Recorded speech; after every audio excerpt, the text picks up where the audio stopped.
오늘 성경에 보면 예수님 곁에 끝까지 남아있었던 여인들을 소개하고 있습니다. 이 여인들은 예수님께서 갈릴리서부터 예루살렘까지 오기까지의 과정을 지켜보았고 함께했던 여인들이었습니다. 그리고 예수님께서 십자가를 지시고 골고다 언덕을 올라가는 장면을 끝까지 함께하고 동행했던 여인들이었죠. 그리고 예수님께서 십자가의 마지막 돌아가시는 장면을 지켜보았습니다. 여인들이 말입니다. 그리고 우리가 지난주 말씀드렸던 아리마대 요셉이 빌라도에게 시신을 요구해서 그 시신을 가져오는 장면도 보았습니다. 목격자입니다. 그리고 돌문을 열고 세마포를 사서 예수님의 시신을 안치하는 것도 보았고, 아리마대 요셉이 돌문을 닫고 집으로 가는 장면도 보았습니다. 그리고 오늘 성경을 보십시오. 그 무덤 앞에 마지막으로 여인들이 남아 있었습니다. 오늘 성경에 보면 돌아가서 향품과 향유를 준비했다고, 그 시체의 발을 도구를 준비했다는 내용입니다. 돌아갈 때 이 여인들도 탄식하면서 또 슬퍼하면서 애통하면서 자기 집으로 향유를 준비하러 갔을 것입니다. 안식일 이튿날 이 여인들은 예수님에게 향품을 바르려고 왔을 때 돌문이 열려 있는 것을 보았습니다. 세마포가 개쳐 있는 것을 보았지요. 그리고 천사들을 통해서 예수님이 부활하셨다는 소식을 듣습니다. 부활의 첫 목격자가 된 것입니다. 그리고 제자들에게 찾아가서 이 여인들이 예수가 부활하셨다, 예수님이 부활하셨다라고 선포했던 증인이 되었습니다. 할렐루야. 이 무덤에 앉아있던 여인들을 보십시오. 끝까지 남아있었던 사람들이었습니다. 제자들은 다 도망갔는데 마지막까지 무덤까지 남아있었습니다. 얼마나 중요합니까? 이 여인들 분명히 칭찬받을 만한 일을 한 것입니다. 사실 한 번 했으면 끝까지 함께 해야 되는 것 아닙니까? 지조가 있지요. 의리가 있지요. 우리 부산 사나이들 항상 말해요. 의리가 있는데 어떻게 도중에 도망가고 그럽니까? 고통이 있다고 해서 말이죠. 이 여인들은 끝까지 남아 있었습니다. 예수님 곁에 지켜 있었습니다. 그리고 충성했습니다. 헌신했습니다. 그리고 자기의 향유까지 가져다 부었습니다. 그러면 우리가 이 본문을 대할 때 우리가 이 여인들처럼 됩시다. 이 여인들처럼 지조를 지킵시다. 헌신합시다. 그러면 부활의 목격자가 될 수 있습니다. 이런 내용일까요? 오늘 성경은 이런 도덕적인 수준의 이야기를 하려고 이 본문을 적어낸 것이 아닙니다. 이런 초등학교 수준의 말씀을 하려고 오늘 성경에 이 여인들을 등장시킨 것이 아니란 말이죠. 우리는 다시 이 본문을 다시 알아보기 위해서 예수님의 십자가 장면으로 다시 돌아갈 필요가 있습니다. 우리는 십자가를 대할 때마다 그 메시아의 대속의 죽음, 구원, 그것을 처음부터 상상합니다. 근데 순서가 틀렸습니다. 예수님의 십자가의 놀라운 대속의 은혜, 그 구원을 말하기 전에 그 예수님 십자가 주변에 있었던 사람들의 면면을 좀 살펴볼 필요가 있습니다. 예수님 주변의 인물들을 보십시오. 그 주변의 모든 인물들을 통하여 사람들의 죄악이 얼마나 추악한 것인가를 하나님께서 낱낱이 폭로하십니다. 바리새인과 서기관들을 보십시오. 이 사람들은 그 당시에 하나님을 제일 잘 믿는다고 말했던 종교인들입니다. 이 사람들은 예수님께서 기적을 베푸실 때 시기하고 질투심이 일어나죠. 경건의 모양은 있으나 능력이 없는 자기 자신들의 모습을 탓하지 않고 예수님을 죽이려 했습니다. 그래서 죄명을 신성모독죄인데 그걸로 안 되니까 반란죄로 뒤집어 씌웁니다. 이 사람들이 하나님을 잘 믿는다고 자부했던 종교인들이었어요. 십자가 밑에서 이들의 모든 죄악이 다 폭로되어집니다.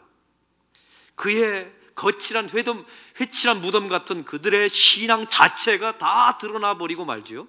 빌라도 보십시오. 얼마나 거대한 정치인입니까? 그 당시에 가장 힘을 가지고 있는 사람이었어요. 얼마나 우아하게 살았을까요? 귀족으로 살았을 것입니다. 그런데 그가 비겁합니다. 타협합니다. 그래서 예수님을 넘겨주지 않습니까? 사람의 추악함이 드러나죠. 제자들 보십시오. 3년 동안 공생의 기간 그렇게 따라다녔는데 그 마지막 순간에 다 예수님을 배신하고 도망가 버립니다. 이 여인들을 보십시오. 기껏 하는 일이 향유 바르는 것뿐입니다. 시체에다 향유 발라봤자 무슨 소용이 있나요? 예수님이 그런 것 원하셨을까요? 그런 거 원하지 않았습니다. 이 여인들이 한 것은 그냥 실망하고 낙담하고 울고 통곡하고 애통했겠죠. 이 모든 인간들의 군상을 보십시오. 그 십자가 밑에 놓여있는 모든 사람들의 추악함, 그들의 모든 죄악이 십자가 밑에서 낱낱이 벌거벗겨집니다. 십자가는 본래 그런 겁니다. 예수 믿으면, 십자가를 의지하면 나는 구원받고 대속의 은혜를 안다. 그 이전에 우리의 모든 죄악이 십자가 밑에서 낱낱이, 우리의 모든 추악함이 낱낱이 폭로되어지는 것, 그게 바로 십자가 밑이었습니다. 이 십자가 밑에 여인들을 보십시오. 다 불가능한 여인들의 상징물들입니다. 아주 무력하죠. 할 수 있는 것이 아무것도 없었습니다. 그냥 예수님의 시체에 기름 발라주는 것, 그리고 우는 것, 이것밖에 없었습니다. 이런 상황 속에서 주님이 보여주고 싶은 것은 이런 겁니다. 너희들을 보아라. 십자가 밑에 서면 너희의 모든 죄악이 다 폭로될 뿐이다. 그러나 이 구원의 주체는 오직 십자가 예수 그리스도밖에 없다는 사실을 너희들은 보아라. 이걸 말하고 싶었던 것입니다. 이 여인들을 보세요. 스스로 자기 자신을 구원할 수 없는 존재들의 상징들입니다. 스스로 자기의 구원을 이룰 수 없는 사람들의 상징물들이죠. 제자들, 여인들 다 그런 사람들이었습니다. 예수님 십자가의 주변에 보면 오늘 성경에 많은 여인들이 등장합니다. 그런데 한 가지 공통점이 있어요. 이 여인들의 이름이 대부분 다 마리아였습니다. 마태복음 27장 61절을 제가 읽겠습니다. 거기 막달라 마리아와 다른 마리아가 무덤을 향하여 앉았더라. 예수님 무덤 맞은편에 여인들이 이제 앉아있단 말입니다. 그런데 막달라 마리아와 다른 마리아, 이 여인들의 이름이 마리아인 겁니다. 왜 성경 속에 보면 무덤 옆에 십자가 밑에 여인들의 이름이 온통 마리아뿐일까요? 유독 마리아란 이름만 성경이 그렇게 관심을 가지고 왜 부각시키는 것입니까? 우연입니까? 우연히 마리아만 모였을까요? 그렇다면 성경은 기록하지 않습니다. 우연은 의미가 없는 일인데 왜 기록할까요? 의미가 있으니까, 그 안에 하나님의 계시가 있으니까 기록된 것입니다. 그리고 많은 사람들은 마리아처럼 우리가 헌신합시다, 마리아처럼 끝까지 그 자리를 지킵시다, 이런 얘기하려고 오늘 본문이 쓰여진 게 아닙니다. 이 마리아라는 이름을 한번 살펴볼 필요가 있어요. 이 마리아라는 말의 본래 히브리어는 메리에서 파생된 단어입니다. 이 메리라는 말은 이 히브리어의 뜻으로 보면 패역한이라는 뜻이에요. 성경에 보면 하나님께서 이스라엘 백성들을 향하여 선지자들을 세우셨죠. 이 선지자들이 이스라엘 백성들을 향하여 이 패역한 백성들아라고 말할 때 그 패역한이 바로 메리입니다. 그러니까 마리아라는 이름의 히브리어 원어는, 파생은 어디서 나왔냐? 메리에서 나온 거예요. 그리고 마리아라는 이름을 히브리식의 이름으로 바꾸면 미리암이 됩니다. 미리암. 미리암이 누군지를 기억하십니까? 모세의 누나입니다. 이 모세를 배역하고 모세에게 불순종하고 모세를 욕해서 문둥병에 걸렸던 여인이 미리암입니다. 또한 성경에 보면 이 메리라는 말, 이 미리암, 메리 이런 말의 어원을 다시 파생어를 보면 그 안에는 마라라는 뜻이 숨겨져 있어요. 마라, 히브리어로 마라입니다. 그 마라의 뜻이 무엇입니까? 쓰다, 불순종하다, 배역하다, 패역한 사람들, 이런 뜻입니다. 마리아라는 이름은 메리에서 나왔어요. 메리라는 이름은 마라에서 나온 것입니다. 쓴 사람, 쓴 물, 이런 뜻이에요. 이름들이. 이상하게 십자가 밑에 있었던 많은 사람들의 여인들 가운데 이 마라의 이름을 가지고 있는 사람들이 있었던 것이죠. 예수님의 십자가 무덤 밑에 맞은편에 앉아 있었던 대부분의 여인들이 다 마라였습니다. 쓴물, 패역한 사람, 불순종하는 사람, 이런 이름의 뜻을 가지고 있는 사람들이 포진되어 있는 것입니다. 성경에 보면 마라라는 이름이 등장하는 장면이 나와요. 출애굽기 15장에 보면 이스라엘 백성들이 홍해를 건너게 되죠. 홍해를 건너면 얼마나 큰 기적을 봤습니까? 노래하고 찬송하고, 처음에는 미리암의 찬송처럼 모세의 노래처럼 노래했지요. 그러나 사흘길을 수르 광야를 쭉 지나가면서 이스라엘 백성들이 물이 없게 됩니다. 그러자마자 불평하고 원망하게 되죠. 우리가 이 광야에서 죽게 되었도다. 하나님께서 우리를 죽게 만드는도다. 쓸데없이 우리가 모세를 따라 이곳에 왔다라고 원망하며 불평합니다. 그런데 그들이 한 샘을 만나게 됩니다. 먹으려고 보니까 그 물이 쓴 거예요. 이때 하나님께서 모세에게 말씀하십니다. 저 나뭇가지를 들어 그 샘에 던지라. 던졌더니 그 쓴 물이 단물이 되어서 이스라엘 백성들이 다 마셨습니다. 그래서 그 우물의 이름을 뭐라고 지었다고요? 마라라고 짓습니다. 쓰다. 사랑하는 성도 여러분, 도대체 그 나뭇가지가 의미하는 게 무엇일까요? 어떤 사람은 그러더라고요. 그거 당귀 아닙니까? 당귀는 어떠니 달아버리. 아주 한의학적인 관점으로 말씀하시더라고요. 그런 이야기가 아니라니까요. 그 나뭇가지는 바로 십자가를 의미했던 것입니다. 구약에 있는 모든 성경의 사건은 신약에 이루어질 예수 그리스도의 예표이며 표적입니다. 그 사건을 통해서 주님께서 미래에 성취하실 하나님의 예언을 미리 보여주신 거예요. 너희들을 보아라. 다 쓴물 같은 패역한 인생이지 않냐. 다 마라이다. 그러나 나뭇가지가 던져지게 되면, 십자가가 던져지게 되면 너희의 인생이 단물이 될 것이다. 이게 하나님의 선포였던 것입니다. 또 마라라는 단어가 어디에 나온 줄 아십니까? 룻기 1장에 보면 나오미라고 하는 여인이 나오죠.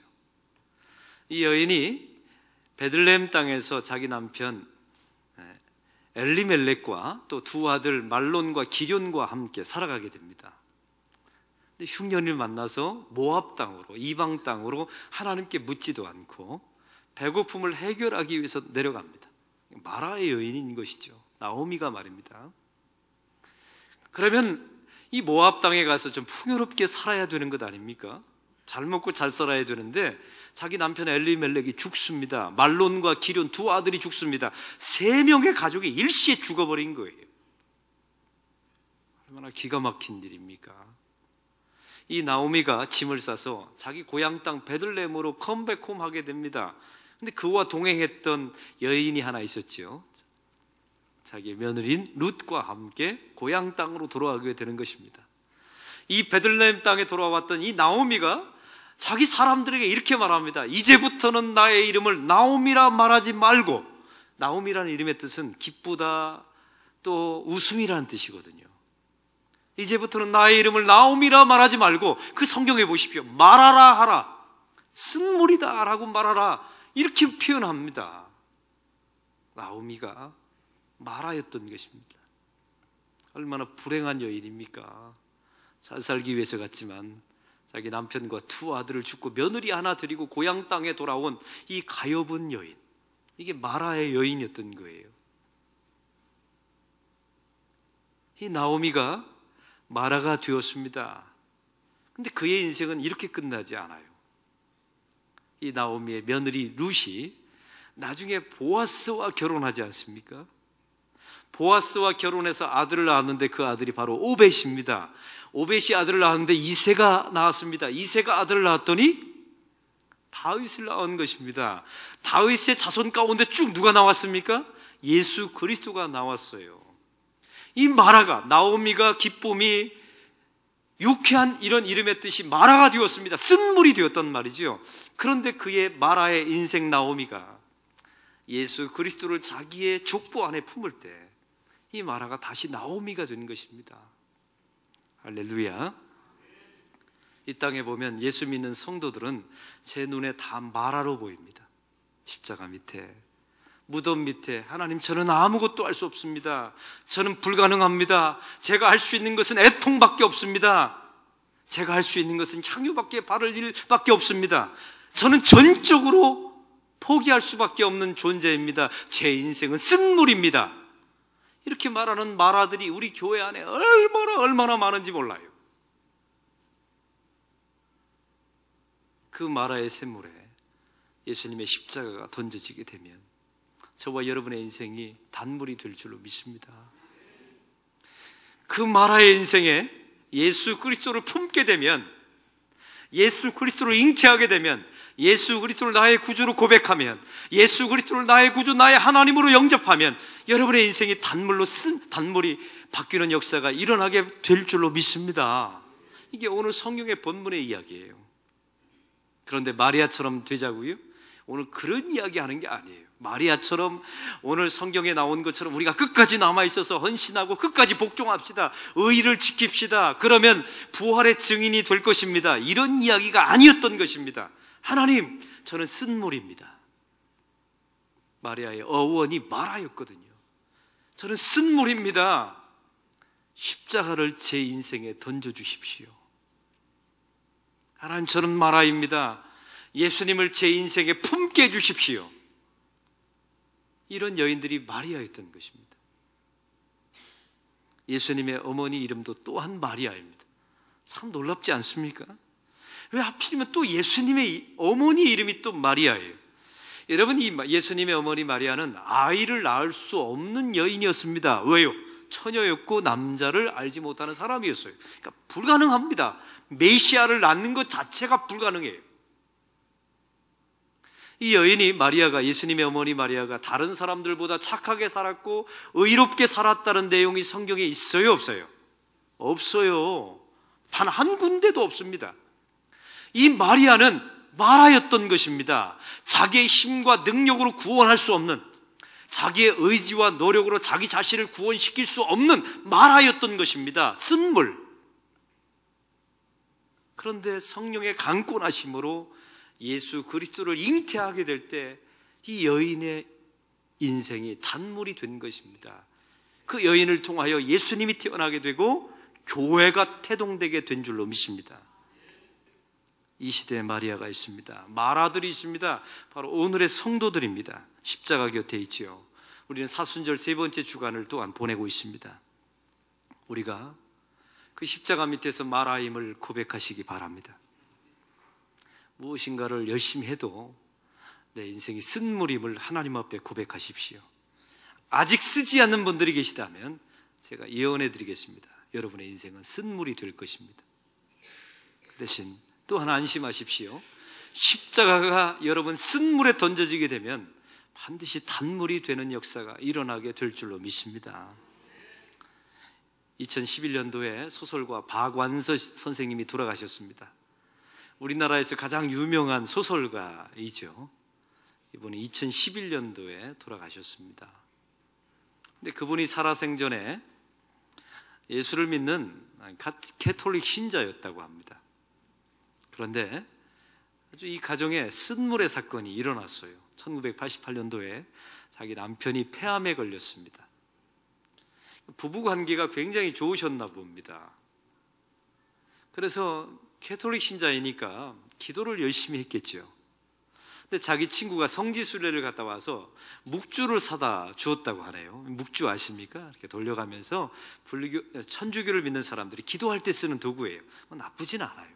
기도할 때 쓰는, 집중하기 위해서 쓰는 것이니까요. 이 성지순례에서 사왔는데 이걸 가지고 기도하면 영험이 있다. 그래서 그걸 선물로 주었대요. 그래서 그 돌려가면서 이 박원서 선생님이 자기 남편 쾌유를 위해서 기도했습니다. 금식도 했습니다. 9일 꼬박 금식도 하면서 기도했는데 자기 남편이 폐암으로 결국 죽었습니다. 더 기가 막힌 것은 3개월 후에 이 박완서 선생님이 일남 사녀를 두었는데, 왜 일남인 줄 아시겠죠? 막내로 아들 낳기 위해서 마지막에 아들을 낳은 거예요. 이 아들이 얼마나 똑똑했는지 의사 레지던트였던 겁니다. 26살. 그런데 자기 남편이 죽고 3개월 후에 그 아들이 갑자기 돌연사했습니다. 남의 집안 일이라고 놀라지도 않아요. 소설가는 그냥 나오는 게 아닙니다. 그 쓴물을 만나야, 인생의 쓴물을 만나야 구구절절한 소설이 나오는 거죠. 그냥 소설은 인생을 다루는 거잖아요. 이 박완서 선생님이 지금까지 가지고 있었던 묵주를 땅바닥에 내팽겨 버렸답니다. 어떻게 이럴 수 있나. 그리고 부산 땅으로 짐을 싸서 내려오게 된 거예요. 우리의 이 땅으로, 부산으로 오게 된 겁니다. 짐을 싸는데 자기가 내팽겨 버렸던 묵주가 구석에 있는 걸 발견하게 된 거예요. 자기도 모르게 또 묵주를 들어서 기도를 하고 있더라 합니다. 그런데 그때 이렇게 기도했답니다. 주님, 당신을 사랑해서 지금 제가 기도하고 있는 것이 아닙니다. 만에 하나라도 당신이 살아계실까봐, 살아계셔서 남아있는 내 식구의 누군가의 목숨을 또 탐내실까봐 무서워서 당신께 바치는 기도입니다. 예수는 당신이나 십자가에 매달리고 말지 왜 수많은 예수쟁이들까지 줄줄이 그에 못 박히고 피 흘리는 팔다리에 매달리게 하시는 것입니까? 왜 내 아들에게 이런 고통이 주어져야 했습니까? 묻고 또 물었답니다. 이 박완서 선생님은 마라의 여인이었던 겁니다. 얼마나 아팠으면 이렇게 기도했을까요?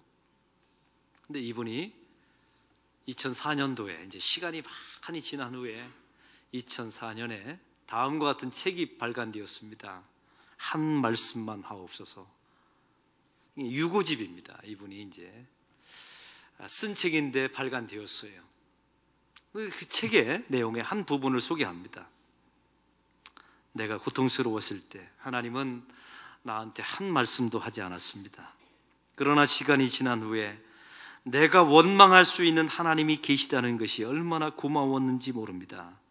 나의 원망을 받아준 하나님이 안 계셨더라면 오늘의 나는 존재하지 않았을 것입니다. 나의 원망에 대한 하나님의 침묵은 나의 더 많은 원망을 듣고자 했던 하나님의 배려였던 것입니다. 이제는 저는 말할 수 있습니다. 왜 내 아들이라고 해서 고통받지 말라는 이유가 있는가? 사랑하는 성도 여러분, 이 여인은 마라의 여인이었지만 예수 그리스도를 알고 예수 그리스도를 품고 십자가가 자기 마라의 샘에 던져지게 될 때 하나님 감사합니다. 하나님 감사합니다. 하나님 때문에 견딜 수 있었습니다 라고 말하는 감사의 여인, 기쁨의 여인이 된 것입니다. 그리고 2011년도에 돌아가셨습니다. 사랑하는 성도 여러분, 이게 성경 속에 나와 있는 수많은 마라의 여인들의 삶입니다. 내 인생에 마라의 쓴물을 만나면 염려하지 마세요. 무덤 앞에 나가서 하나님 앞에 십자가 밑에 나가서 이렇게 고백하세요. 하나님, 저는 쓴물입니다. 불가능한 존재입니다. 나의 힘으로 내 남편과 내 자식과 나의 인생을 위하여 할 수 있는 것은 아무것도 없습니다. 십자가를 이 쓴물에 던져주십시오. 예수 그리스도를 내 인생에 품게 해주십시오. 그러면 단물로 바뀌는 역사가 일어나게 될 줄로 믿습니다. 사랑하는 성도 여러분, 이 자리에 요즘 마라의 인생을 살고 계시는 분들이 혹시 계십니까? 아무것도 할 수 없어서 향유밖에 부을 수밖에 없는, 통곡밖에 할 수 없는 혹시 마라의 인생을 살고 있는 성도들이 계십니까?